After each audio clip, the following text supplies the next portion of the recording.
Madagasikara igny aty tsy hitako tany misy gardien igny.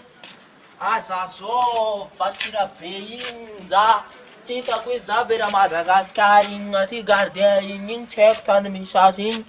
Za zao igny za mitady igny tsy hitako igny za leo be za amy gardien igny tena leo be za. Azafady igny sao de mba hitanao igny le olona ty gardienako igny izy ty igny tsy hitako igny ty sariny igny. Ino ma raha Mandagy? Le gardien igny na igny tsy hitako za io la vao kômôda tonga Madagasikara igny very igny Apazako, i sarinazy sariny gardien igny.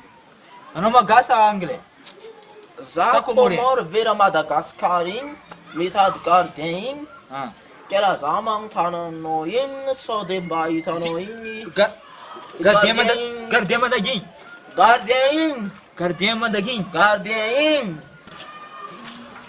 Bien. Watching o goya oi gede igny oi la mat gardien igny tsy hita igny izy nandaginy.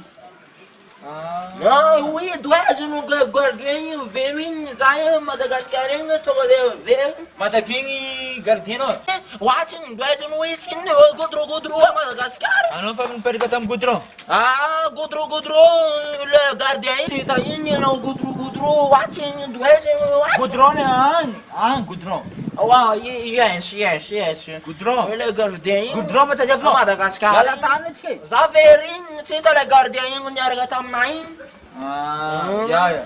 Izy me klasy nagnan'igny. Nagnan'igny agny izy. Nagnany. Iya, nagnan'igny izy gardien igny. Nagnan'igny. Za mbola misy latsapegna. Velomigny. Ya. Ah, ouais.